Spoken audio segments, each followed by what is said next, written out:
Hello, welcome to today's webinar. The title of the webinar today is Achieve Success with Multiple Linear Regression. It's brought to you by ASQ's Statistics Division and co-sponsored with the Phoenix section. Scott Sturbins is our presenter. He is a master black belt at Ford Motor Company where he uses Six Sigma methods to solve quality and customer satisfaction issues. He's also a technical advisor for the United States Bowling Congress and a professional engineer in the state of Michigan. He holds a bachelor's and master's degree in mechanical engineering from Wayne University. And for the last 22 years, Scott has taught high school and college level math to middle school students through the National Math Competition Program, Math Counts. So I think we're going to have a great webinar today. And with that, I'm going to hand it over to Scott. And he will. All right, thank you very much, Jenny. So I'll wait for the control to transfer over to me, and then we'll get started.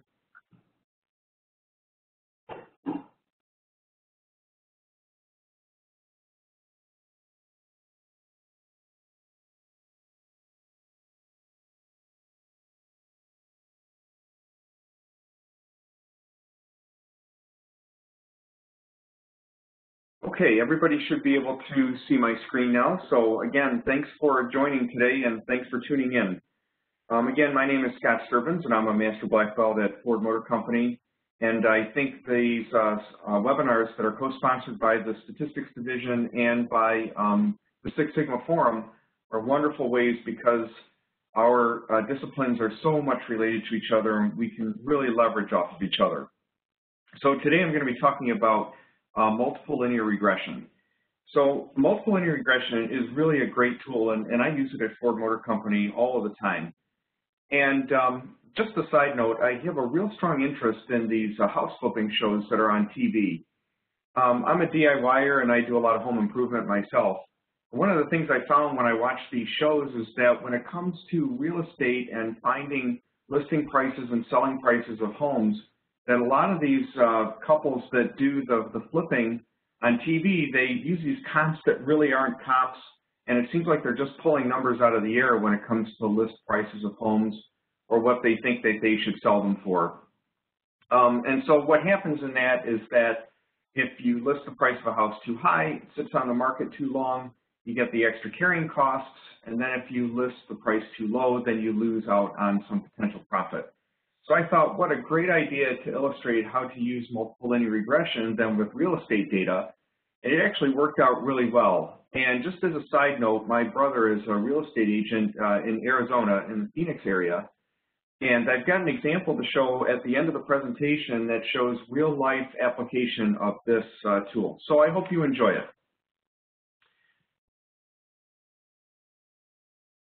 Okay, so here's what we're going to cover today. So by the end of the webinar, you should know when to use multiple linear regression.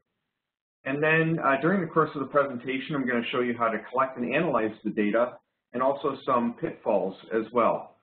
One of the biggest of which is multicollinearity and troublesome residuals. So I'm going to go through how to handle those and to make sure that you check for them. And then again, by looking at real estate data, I hope that you'll be able to recognize the power of multiple linear regression. So I'm going to start with the background, data collection, and data analysis interpretation of multiple linear regression. And the software program that we use at Ford Motor Company is Minicab. So those are going to be the session window screens that you're going to see. Then we're going to go through the application, and then finally we'll have plenty of time at the end for questions. So let's talk about the goal of multiple linear regression first. So essentially what we want to do is we want to try to explain the behavior of a dependent variable, which we're calling the y, or the response, based on the behavior of multiple independent variables, which we're calling the x's, or the factors. So essentially I can learn about cumulative effects, I can learn about interactive effects, I can take into account limited curvature or simple transformations, and I can include either attribute or variable predictors. Makes it very powerful. And then finally, at the end, I get that wonderful mathematical equation that I'm looking for, and that allows me to do some prediction and optimization as well. When do you use multiple linear regression? Well, there are basically two instances where you do. The first is what I get all the time, is that somebody will show up at my desk and they'll throw a bunch of data at me and they'll say, hey, we've got this data and I want you to tell me if there's any relationship between these variables here and this response over here. That's what happens most of the time. But the second case doesn't happen as often, and that's when you're unable to set up a designed experiment when you really want to set up a designed experiment. So I prefer designed experiments to multiple linear regression, but sometimes it will be impossible to run a designed experiment. So I always ask the specific question, can you change all of my proposed X variables at will to any combination that I want? And if the answer is yes, then I'm going to run a designed experiment. If the answer is no, then I'm going to be stuck with a multiple regression. So keep that in mind when you're setting up your studies, that sometimes it's not possible to run a DOE. Multiple linear regression might be the alternative you have to turn to. Question might come up is when you have a curvature in your model, why wouldn't you use multiple nonlinear regression instead of the multiple linear regression? Well, the thing is that multiple linear regression can model curvature to some extent by using simple transforms, but multiple nonlinear regression can do it better. But the problem is that in a lot of the software tools, finding that best curvature model can be really, really difficult, and it takes a bit of time. So if you can handle it in the multiple regression and the linear side, then you can do it that way. The other thing is that multiple linear regression is generally easier to set up and interpret, and that's because specifically you'll get p-values for the coefficients, you get confidence intervals around your predictions, and those things might not necessarily be provided to you in the multiple nonlinear regression software. Here are some examples of what a multiple linear regression equation will look like. So what I want you to notice is that you're always going to have an intercept first, that's the V0, and then you're going to have a coefficient times some form of each x, and that might either be each x by itself or a simple transform of the x. So the top equation is probably the one that you're pretty used to seeing. The ones on the bottom are also considered multiple linear regression because I only have one x term in each of the terms in the equation, and you can see that they are just simple transforms of x. So you can see a log, you can see a quadratic. These are some examples of where you would have to use nonlinear regression. So when you have multiple x's that are combined in the same term, for instance. So you can see that in these two equations that are here. So remember, a regression equation is linear when it's linear in the parameters. And you can transform predictors in ways that create curvature, but the equation must be linear in its parameters. So here's some guidance for data collection. Now, in order for it to be mathematically possible, you have to have at least 2 more rows of data than the number of terms that you're analyzing. So you don't want to forget to count your curvature and your interactions. Now, as I said, this is a bare minimum, but I'm not going to recommend this. So generally for multiple linear regression, for every term that you want to study in your model, you should have approximately 5 to 7 rows of data. Okay, so please keep that in mind. The second thing you want to take a look at is you want to take a look at the ranges of your predictor variables. So if you have attribute predictor variables, they should be reasonably balanced. So let's say, for instance, I have 60 rows of data.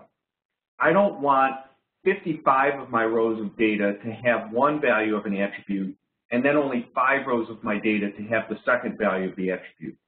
You're really not going to get a stable model if that's what you have in your data, so try to make sure that they're reasonably balanced.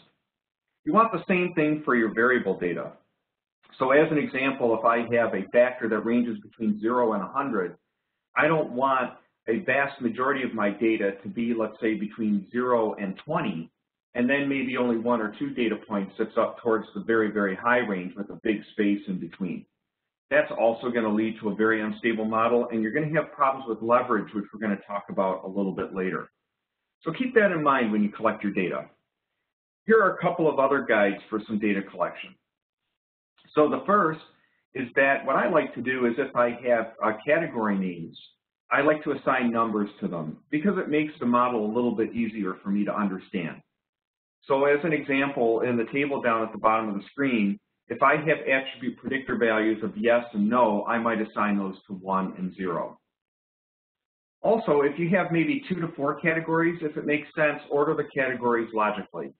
So this will help develop any nonlinear relationships you might have. And again, it also makes the model a little bit easier to comprehend.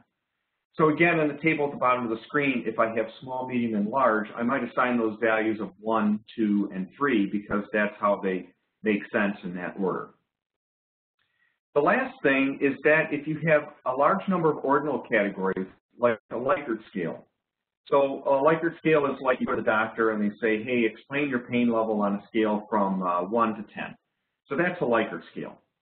So if you have a Likert scale, it sometimes is best to treat that attribute predictor as variable because you've got such a large number of categories, it's a little bit more flexible to handle that way. So those are a couple more guidelines for your data collection. Here's the procedure we're going to go through for multiple linear regression. So first and foremost, you're going to check for potential curvature through the use of simple transforms. Then you're going to assess the magnitude of multicollinearity. Now this is the step that most people skip when they do multiple linear regression analysis. I can count numerous times where I've had teams come forward to me that have tried to do the multiple linear regression on their own.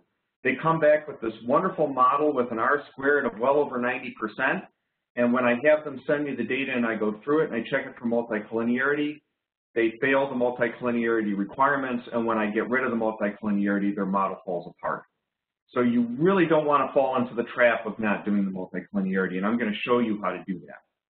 The third step is we're going to reduce the model, and there are 3 choices we have. The first choice is manually using an ANOVA table. This one gives you the most power. The second is best subsets, and the third are the stepwise functions. These 2 methods, while they do work, they do take away some of the power from you, and you hand it over to an algorithm in the computer that is going to be doing a lot of the calculations and evaluation of the models for you. So just understand that there are advantages and disadvantages to each of the 3. Fourth, we're going to check the residuals. Don't forget to do that. And then number 5, we're going to validate the model. And then 6, we'll use the model to predict and or optimize. So to illustrate how we're going to go through the process, we're going to consider the real estate market in Flat Rock, Michigan. That's the area that I live. So basically what I did was I took MLS real estate listings in my zip code, 48134, and I limited it to single detached non-foreclosed homes on 1 acre of land or less. This data was about 4 years old when I initially ran this analysis. And again, like I said, I did the same thing for the real estate market down in Phoenix, Arizona, and I will show you that at the end of the presentation as well.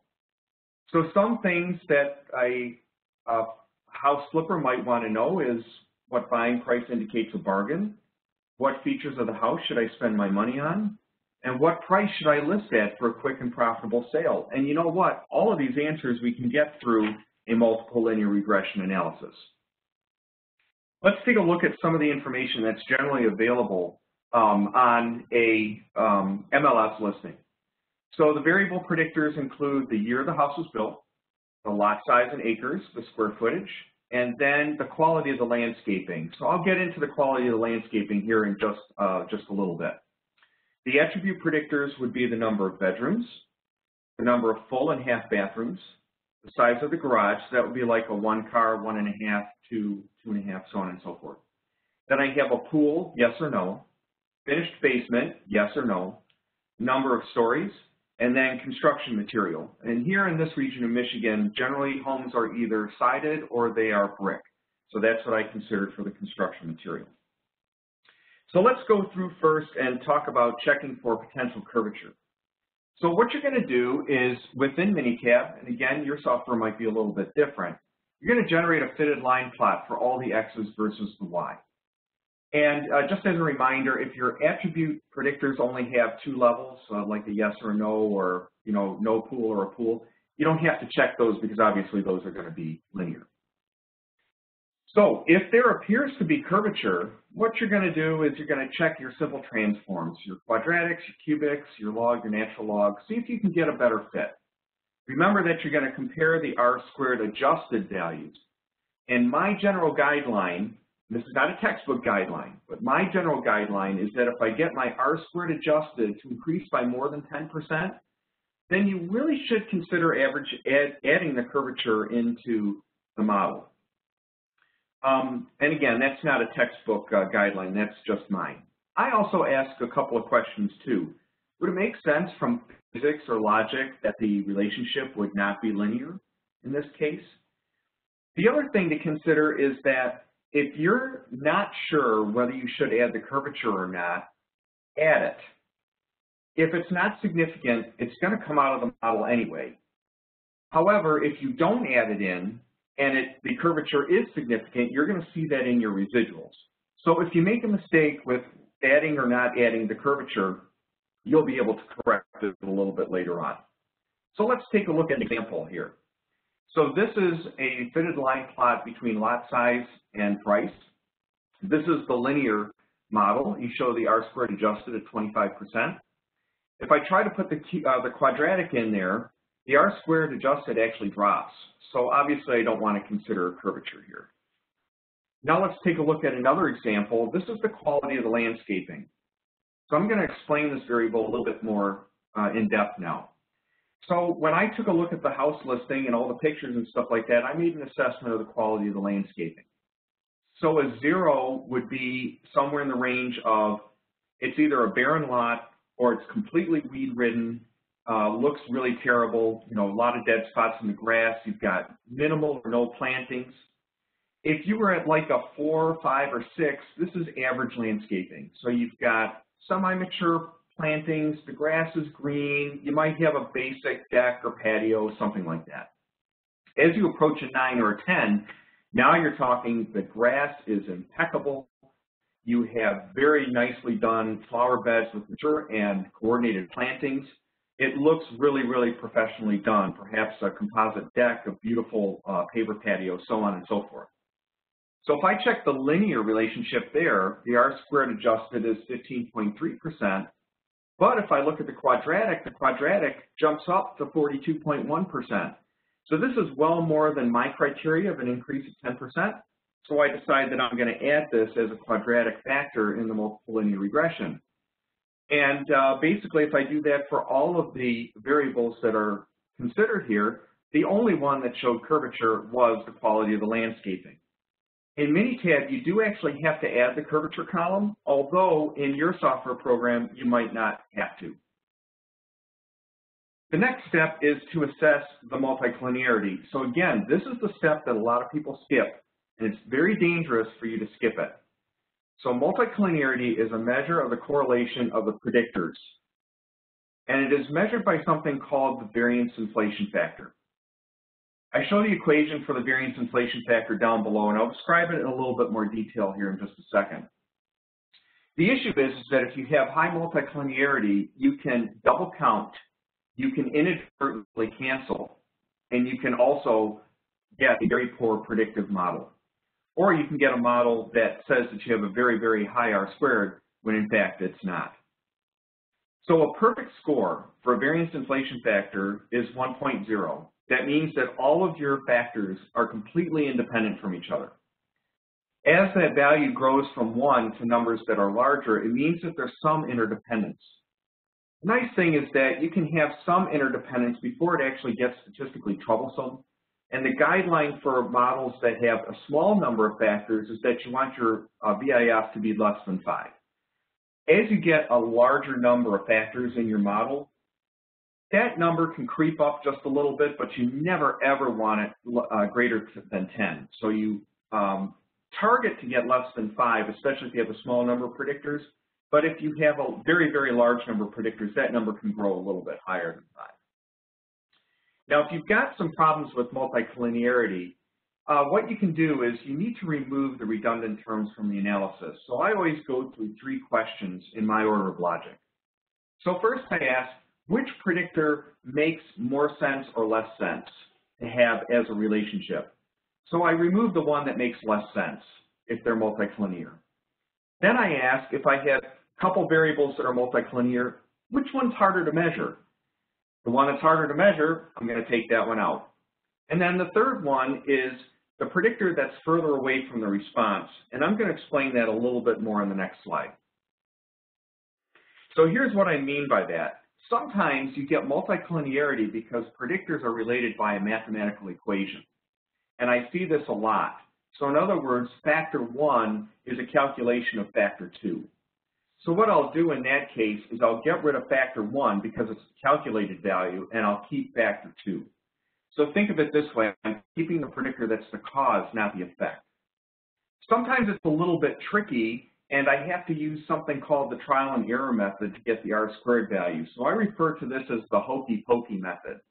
So you put this variable in, you take this variable out, you put this variable in, and you shake the model all about. You kind of try to find which one is the best R-squared value, and that you can do that through trial and error. The same thing is that you always want to assess the multicollinearity without the nonlinear terms of the same predictor. So as an example, you remember I have the quality of the landscaping, and then I have the quality of the landscaping squared. Obviously, those two factors are going to be highly multicollinear. You would expect them to because they're related to each other. It doesn't mean that you need to take one of them out.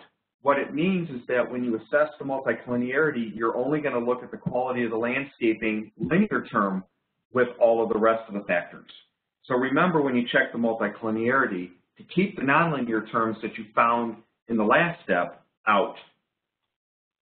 Now I'm going to show you an example of multicollinearity here in a project that I dealt with that's unrelated to this one, and this was a metal stamping study. So here we were looking at tears during the stamping process in the metal, and you can see here from the multilinear regression in the VIF column here that I have bad multicollinearity, especially between phosphorus, sulfur, and molybdenum. Those are the ones that are the most egregious against the variance inflation factor. So I'm going to take a look at those three a little bit more closely. So what I like to do is I like to generate a matrix plot of the three variables. And what I see here is that molybdenum is definitely related to both sulfur and phosphorus. However, sulfur and phosphorus don't appear to be multicollinear to each other. Then I talked to the team and I found out that when they basically add molybdenum into the material, that they also add sulfur and phosphorus in order to negate some of the other effects that molybdenum has. So to me, it made sense to take the molybdenum out of the model, and when I did, you can see that all the variance inflation factors settled down. So that would be an example of how you can deal with multicollinearity and what my logic is behind it. Here's how you assess it. So in Minitab, you would go into the regression menu and into the fit regression model. And remember, you are only going to put in your response, your variable predictors, and your attribute predictors, but not any of the curvature terms that you had found before. This is the result that we get from the real estate data, and you can see here that all of my variance inflation factors are under 5. So I want to remind you what this means. 1 would mean that they're perfectly independent. Under 5 means that there's some interdependency, but the interdependency is not enough to cause statistical problems. Okay, so clearly I have some interrelationships here, but they're not bad enough for me to be worried about. The next thing we're going to go through is reducing the model. So let's talk about each one of these individually. First is the ANOVA table method. This is going to give you total control. It can be tedious. It might be a little bit tricky to handle the multicollinearity, but once you have some experience with it, you're going to be better with it. The next method is the best subsets. So here, if you have a large number of predictors, or if you have some mild multicollinearity that you're having some trouble getting rid of, sometimes the best subsets works a little bit better. However, be warned that you are giving some of your control to an algorithm in a computer.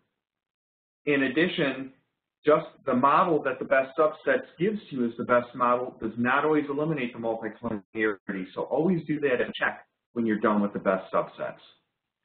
Finally, there's the Stepwise. So the Stepwise is highly automated. It uses some very complex algorithms. Again, if you have a large number of predictors, the Stepwise sometimes will work very well with that. In addition, if you find that you may have some interactions going on in your model, sometimes the Stepwise makes that a lot easier to handle. So generally what I do when I run the Stepwise is the only time I add the interactions is once I find kind of the best model with just the individual factors, and I say, I'm not quite happy with that model. Sometimes what I'll do is I'll add the interactions in and then I'll run it through the Stepwise. But I only add the interactions in for the factors that were significant. What I have found with Stepwise is you got to be rather careful with it. Sometimes it's very aggressive with the model reduction, and I can oftentimes get a better model than what the Stepwise comes back with. In addition, it does not always eliminate the multicollinearity, so you have to do that as a check. The third problem I find with Stepwise is that a lot of times it comes back with a fully saturated model. And so, of course, with a fully saturated model, you're going to have a really, really high R-squared value, and you're going to be tricked into thinking you have a good model when you don't. So here's how we're going to go through the ANOVA table method first. So what you're going to do is you're going to start by recording the R-squared adjusted and R-squared predicted for each iteration. And then you're going to remove one term at a time. Remember, one term at a time with the highest p-values first and following the guidelines for hierarchy. And we'll see that in this example. You're going to continue with that step, removing terms one at a time as long as the R-squared adjusted and or the R-squared predicted are increasing. And you're going to stop when either no more terms have p-values that are greater than 0.05 or the R-squared adjusted and R-squared predicted values start dropping. So let's see what happens with the real estate data on this. Here's how you're going to fill it in Minitab, but remember this time you're going to put in the curvature terms because you've already determined that you don't have any problems with multicollinearity. So now you can put in the quadratic term here for the landscaping. Here's what Minitab comes back with. Okay, so I get my ANOVA table, and now I'm going to scan down my column of p-values here, and I'm going to look and see which one has the highest p-value. And here it shows that whether there's a pool or not has the least effect on the response. Now for Michigan, this is not a surprise because in Michigan, I think you can use your pool like, I don't know, one Saturday in the summer or something like that. Other than that, it's too cold. The model that you might get or the significance of the pool in another area of the country might be completely different. But in Michigan, definitely not significant. So I'm going to look at the R-squared adjusted, and I'm going to look at the R-squared predicted. So 83.5 and 60.71. Then I'm going to remove pool from the model. Now this is the second step. So the first thing I do is I check the R-squared adjusted and predicted, and they both went up. So that's a good thing. It means that it was fine for me to take that out. However, this is where we have to follow the rules of hierarchy. If I just take a look at the p-values here, 0.632, the one that is related to the linear value of the landscaping, is the highest p-value, but I can't take that out until the quadratic term is gone. So I kind of have to skip that one for now, and I go to the high p-value here, which is 0.606, and that's for the number of half bathrooms. So that's the one I'm going to remove from the model next. So I keep going through this iteration over and over and over again, and I've listed what the p-values of the terms that were removed are, as well as the R-squared adjusted and predicted, and you can see that they continually go up until I remove the garage size, and then you can see that the R-squared values start to drop. So what this means is even though it has a p-value of 0.122, because these two values went down, the garage size is adding some value to the model, so it might be worth it for us to keep it in. So here's the results of my final model using the ANOVA table method. So here I've got these 6 factors that have significant influence on the response, and they in fact, with the R-squared value, they are responsible for 89.65% of the behavior of the price of the house. Now, I've also got some unusual observations here and things like that. We're going to deal with that a little bit later. Okay, so I'll do that after I go through all 3 methods. Here are some things to remember with the ANOVA table method. So first, with your final model, you want to ask yourself the question, do the direction of the coefficients make sense? Are there any unusual observations? So if you have a lot of unusual observations, you might have poor predictivity in your model. Is the R-squared adjusted really low Or is there a really large difference between the R-squared adjusted and the R-squared predicted values? If you have either of these cases, you might have a model that is what is considered overfit. What means by that is that you're actually modeling the noise of the response rather than the response itself. So be sure to check some of these things just as a gut check. Now we're going to go through best subsets real quick. So the theory behind best subsets is that the algorithm is going to methodically increase the number of predictors starting with 1 by increments of 1, and then it's going to report as a default the best 2 results for each. It's useful when you have some multicollinearity or a lot of predictors because it can help you do things a little bit more quickly than perhaps the ANOVA table method. But again, you're giving away some of your power. This is how you're going to enter the information into Minitab for best subsets.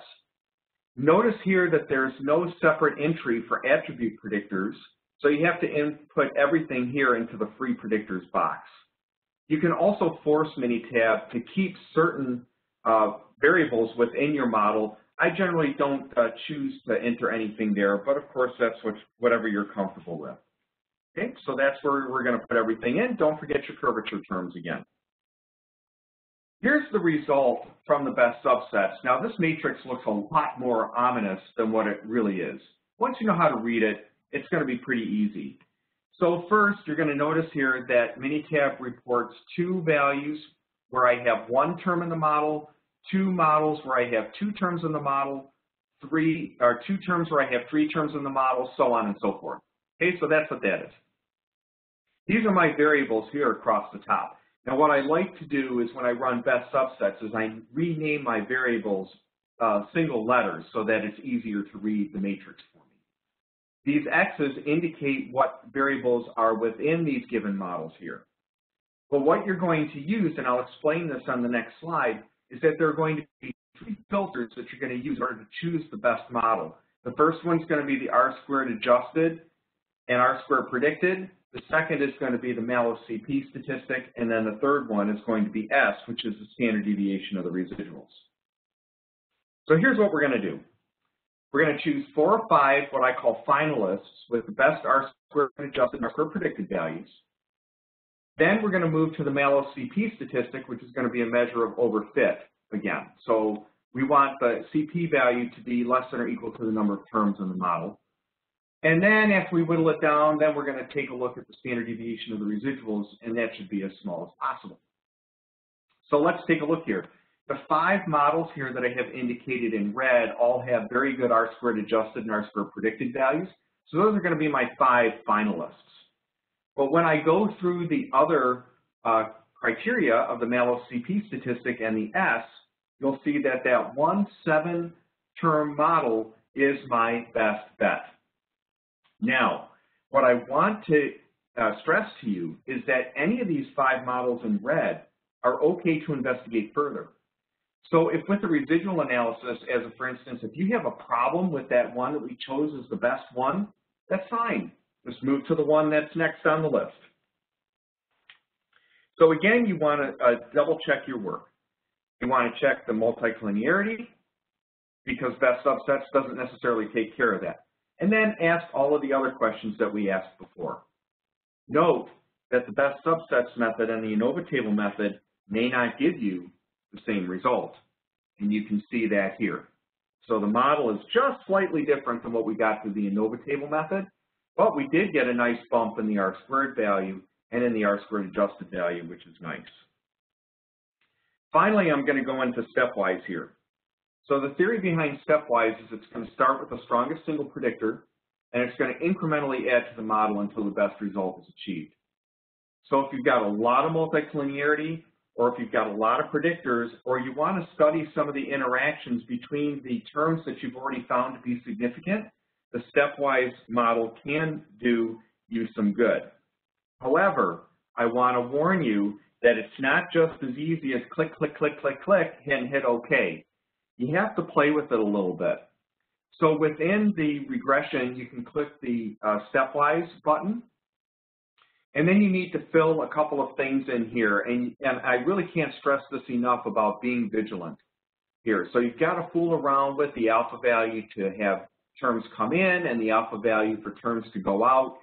In addition, again, you don't want to put and study the interactions of all of your predictors. You basically only want to study the interactions of the ones that may have shown to be significant using one of the two other methods.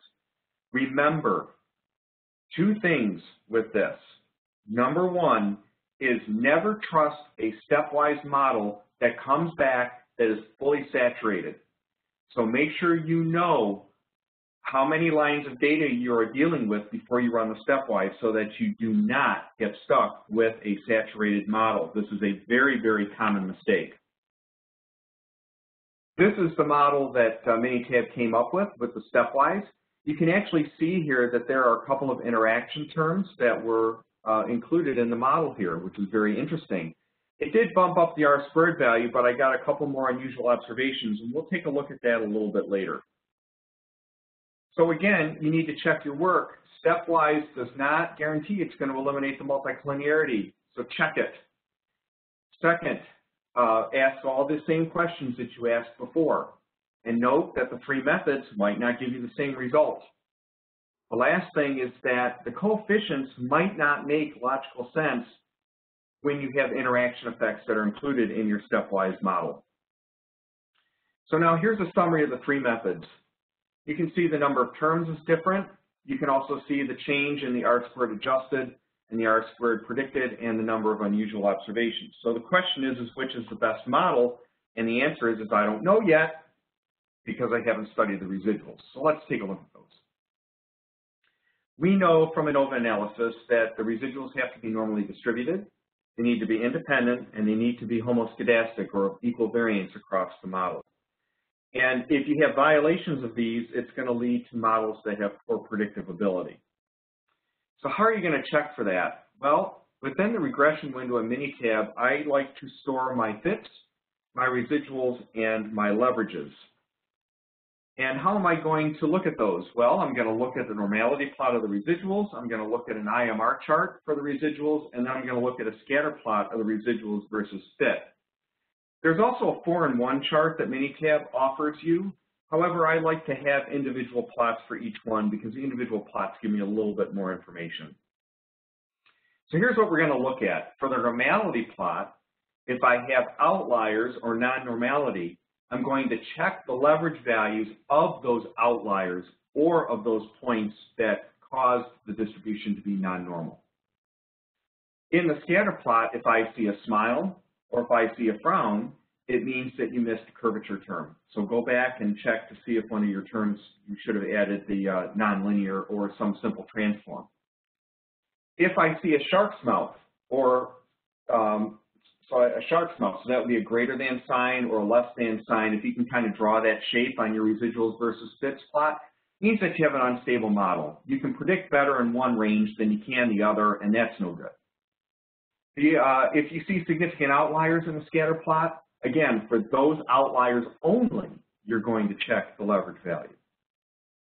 In the individual's control chart, any point that violates the control limit, again, you're going to check the leverage value for those particular points.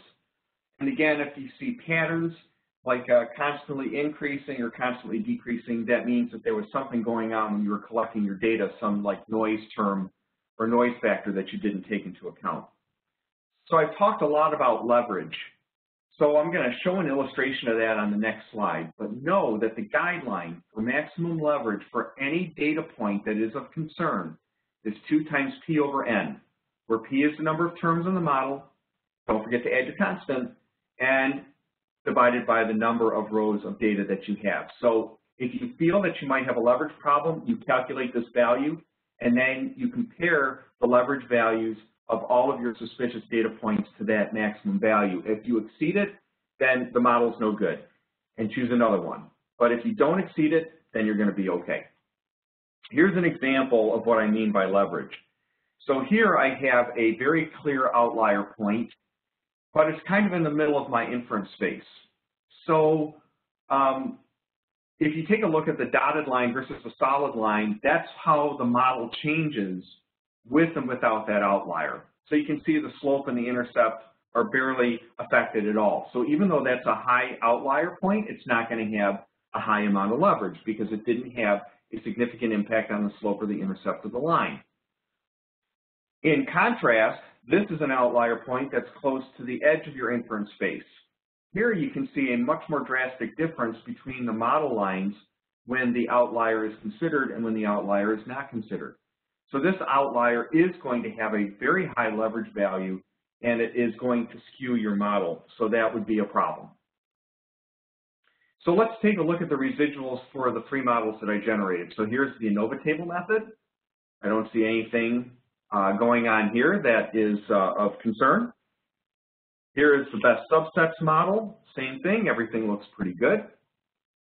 And then the third one would be the Stepwise model, and again, nothing looks unusual here. So all three of the models that I selected are reasonably good models to use. The last thing that we're going to do is we're going to validate the model. So with this, we're going to collect a data point that was not used to generate the model, and we're going to use the regressions model prediction interval to check. Here's how you get to that through Minitab. So here's a house here, that a property that was listed in the Flat Rock area that was not included in the original data set. You can see the values for the predictors there that were garnished from the MLS listing. And again, for the quality of the landscaping, I took a look at pictures of the house and visited the property to make that assessment. So here you can see that the list price of the house over here is $255,000. Okay, so I'm going to plug all these values into my model, and I'm going to see what it comes out for the predicted price. So here you can see that with the three models, that if I take a look at my prediction interval, that 255,000 falls in line with all three of these prediction intervals. So I was actually able to validate my model. Now I know what some of you are thinking. You're going, my goodness, those are really, really wide prediction intervals. Well, in real estate, you're typically going to find the prediction intervals to be rather wide. Why? That's because there are some features we cannot glean from the listing of the house from the MLS listing, so things like finishes and other things like that. So a house that is of average finishes and of average quality and of average, all these other things that were not necessarily included in the model, that will be the model exact fit. But other things are going to move the price within the prediction interval. So for instance, if the house is on a cul-de-sac, if I have a privacy fence or newer flooring, that's going to move you up in the prediction interval. And if you're on a busy street, if you have older basic appliances, non-neutral colors, so on and so forth, that is going to move you lower in the prediction interval. So perhaps we can enhance the model by adding these variables, but they're much harder to assess from the listing. So how am I going to use this? Well, I'm going to think as an investor, not a statistician. So if I see a house that's for sale, I want to look for a price that's well below the typical price, preferably outside the prediction interval. That allows me to buy low. Then I can inspect that house and determine what you can change or improve and prioritize based on the return on investment, and that's what allows you to sell high. So if you remember the house that we saw there in the last slide, it was very towards the low end of the prediction interval. When I visited that property, what I saw, I knew why. The house wasn't freshly painted. It had all builder-grade material, laminate countertops, older floors, stained carpeting, so on and so forth. Well, how am I going to know where I'm going to get my return on investment? Well, I know that from my factorial plots and my response modeler. So as it turns out, in the Flat Rock area, this is the order of rank of how you can affect the price of the house. Number one is square footage. So you ask yourself the question, when you look at this property, can I increase the square footage, yes or no? I can't change when the house is built. I can't change the size of the lot, but I can certainly do something with the landscaping, or maybe even convert a den or a loft to a bedroom to add an additional bedroom. So these are things that I'm going to do. So the ones that are on the top of the list are going to give me the most bang for the buck. The ones on the bottom of the list are probably not going to give me the most bang for the buck. So just as an example, in this particular house here, I can convert the half bath to a full bath. I can convert the attic above the garage to a bedroom. That gives me extra square footage and an extra bedroom. Okay, and then I can landscape the deck and patio. Those are things that are directly related to the model, so that will raise the exact value in my multiple regression model. But then things like replacing the flooring and upgrading the kitchen counters and appliances, that will move me to the high side of the prediction interval for the model. So if I now plug in the new parameters for what I can do to this house, look at how much the fit increases and look at how much the prediction interval increases.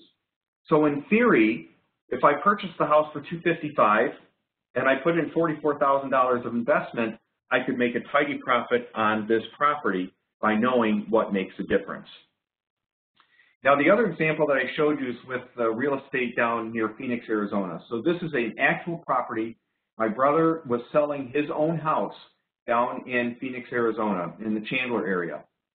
And he was unsure what to list his house at, even though he was a real estate agent. He said, heard about me fooling around with these models, and he said, I want to see what your model comes up with.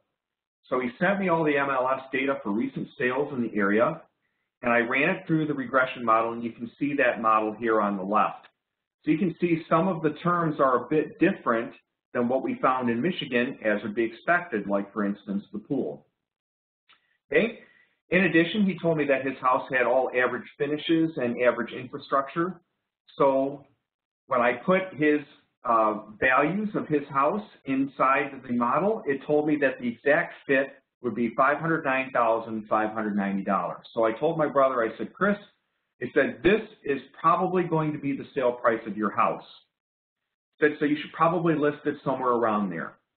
Well, his response was, well, if I list it over $500,000, I'm going to segregate a bunch of people away from not even looking at the property. So he decided to list it at $499,900. He had showings over one weekend, got 4 offers, and the offer that he chose was $505,000, which was only $4,500 less than what the multiple linear regression model predicted that he would receive as the sale price for his house. Okay, so there's a summary of the numbers. So I've now concluded this presentation, but I want to make sure that you've learned from it what I was hoping you would. So first, I would hope that you now know when you can use multiple linear regression. I hope that you understand now how you can better and more effectively collect and analyze the data using multiple linear regression. And I certainly hope for sure that you realize some of the dangers of multicollinearity, how to handle it, and also how to look for the troublesome residuals and how to handle those as well. Finally, I hope that by using real estate data to illustrate this, that you understand and realize the power of multiple linear regression through the use of that data. So I want to thank you for your time and attention today. And we have probably about 12 minutes or so for any questions you might have.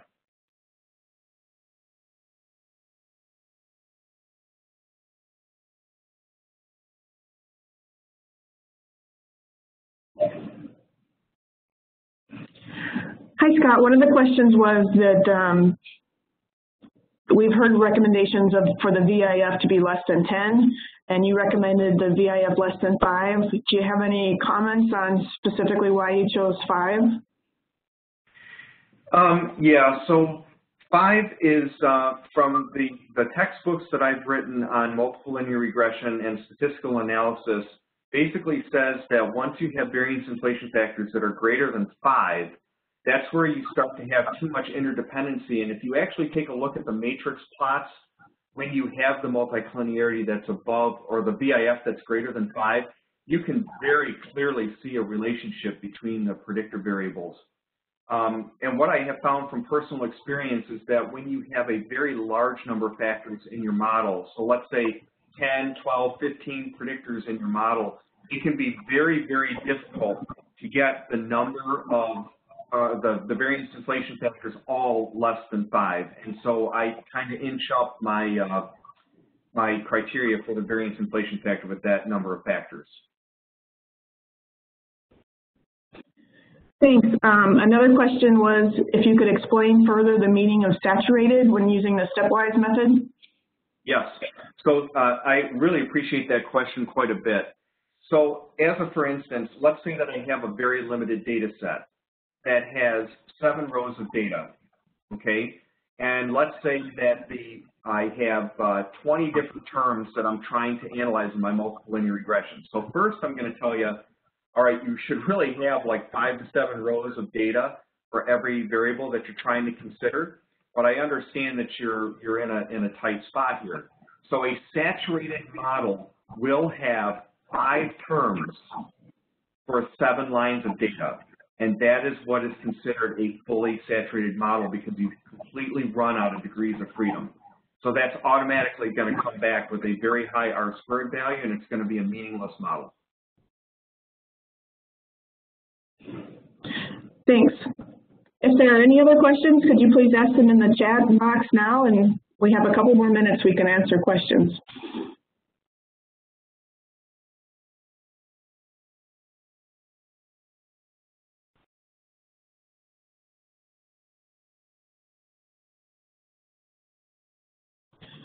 There was a question on if the slides would be available later, and yes, they will.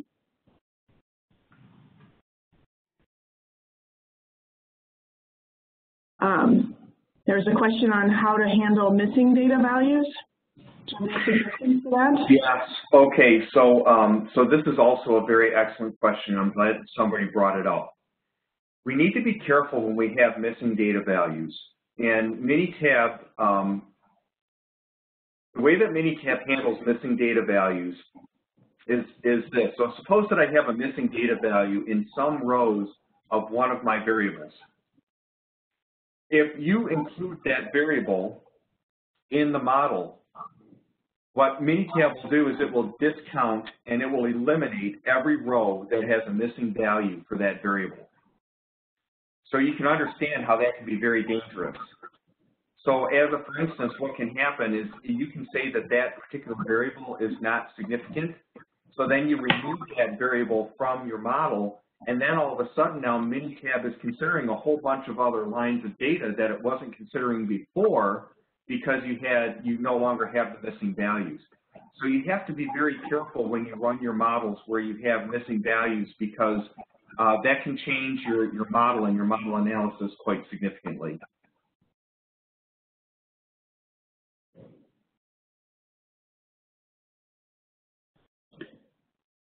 Thanks. Did you have any recommendations on whether there's ever a need to scale the data? Oh yeah, so scaling the data. Okay, so I believe what the person asking the question means is that sometimes what happens with multiple linear regression is you can get coefficients that are very, very large and very, very small. So for instance, if some of your measurements are, let's say, in the thousands, and then other measurements for another one of your variables is very, very small, let's say in the 10,000ths or something like that, very, very small decimals, you can get some problems with some coefficients being very, very large and other coefficients being very, very small. So you can scale the data to help normalize the coefficients so that they're a little bit more of the same size to make things easier. That definitely you can do that, but always remember what transform you did to do that, what multiplier you used to do that, so that when you plug in the values for prediction, you're not making a mistake.